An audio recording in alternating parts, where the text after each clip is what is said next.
प्रयागराज के महाकुंभ में भगदड़ मचने को लेकर एक और बड़ा अपडेट सामने आया है। बुधवार को जिस वक्त रात 2 बजे महाकुंभ में भगदड़ मची, उसके कुछ ही घंटों बाद उसके थोड़ी ही दूरी पर झूसी में भी भगदड़ मची थी, जो यूपी सरकार द्वारा बताया नहीं गया, इसे छिपाया गया। क्यों? इसका कोई जवाब अभी तक सामने नहीं आया है। रिपोर्ट की माने तो ऐसा बताया जा रहा है कि लोग पैनिक ना हो जाए, लोग डर ना जाए, इसीलिए इस खबर को सामने नहीं आने दिया गया। क्या है ये पूरा मामला, चलिए जानते हैं इस वीडियो में। प्रयागराज महाकुंभ 2025 में मौनी अमावस्या की रात संगमनोच पर मची भगदड़ में करीब 30 लोगों की मौत हो गई। वहीं इस भगदड़ में 60 लोग घायल हुए थे, जिनका इलाज इस वक्त चल रहा है। इंडिया टुडे के खबर की माने तो महाकुंभ में बुधवार को संगमनोच के पास हुई पहली घटना के कुछ ही घंटे बाद करीब 2 किलोमीटर दूर झूसी में दूसरी भगदड़ हुई। यहाँ भीड़ एकाएक बेकाबू हो गई थी, जिससे अफरा तफरी मच गई और भगदड़ जैसी स्थिति बन गई। इस दौरान कई लोग घायल भी हो गए थे। हालांकि दूसरी भगदड़ की बात सिर्फ इसीलिए नहीं बताई गई थी कि महाकुंभ में दहशत ना फैले, क्योंकि करोड़ों श्रद्धालु अभी भी कुंभ मेला मैदान में हैं और डुबकी लगाना चाहते हैं। इंडिया टुडे के खबर के मुताबिक झूसी में भगदड़ वाली जगह पर कपड़ों, जूतों और बोतलों के ढेर को ट्रैक्टरों द्वारा वहां से हटाए जाने का फुटेज भी सोशल मीडिया पर पाया गया। साथ ही प्रत्यक्षदर्शियों से भी बात की, जिन्होंने बताया कि उन्होंने लोगों को कुचलते हुए और घटनास्थल से शव बरामद होते हुए देखा। इंडिया टुडे की रिपोर्ट के मुताबिक एक प्रत्यक्षदर्शी ने बताया कि यहाँ शव पड़े थे और कोई भी उनके बारे में नहीं पूछ रहा था। सुबह दम घुटने से मरने वाले लोगों को दोपहर 1:30 बजे तक ले जाया गया।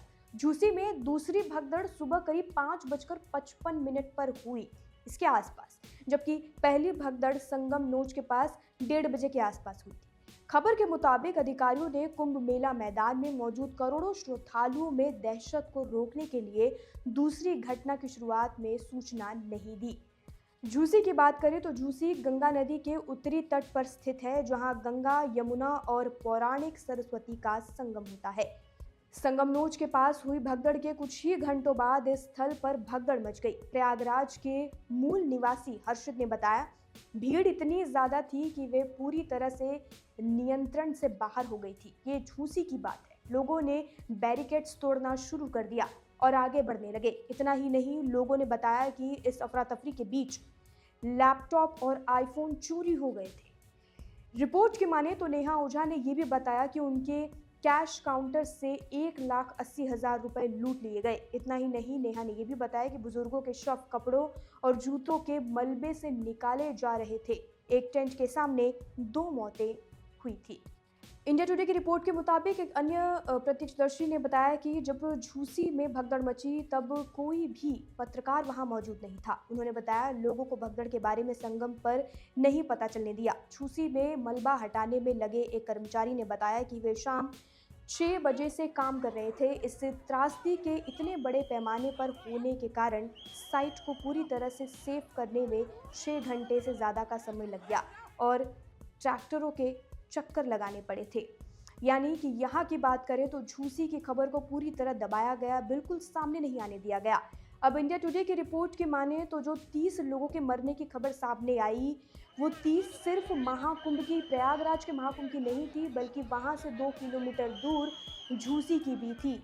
वहाँ के यानी कि 30 की बात करें तो कुछ 30 में से उनमें से कुछ झूसी में भी मारे गए थे और वहाँ प्रयागराज के महाकुंभ में भी मारे गए थे। तो ये सब मिलाकर 30 मौतों के बारे में यूपी सरकार द्वारा मीडिया को बताया गया। ये बात बिल्कुल छुपाई गई। इस खबर को लेकर आपकी क्या राय है, कमेंट सेक्शन में लिखकर हमें जरूर बताएं। बाकी अपडेट के लिए और जानकारी के लिए जुड़े रहिए और देखते रहिए लोकमत हिंदी।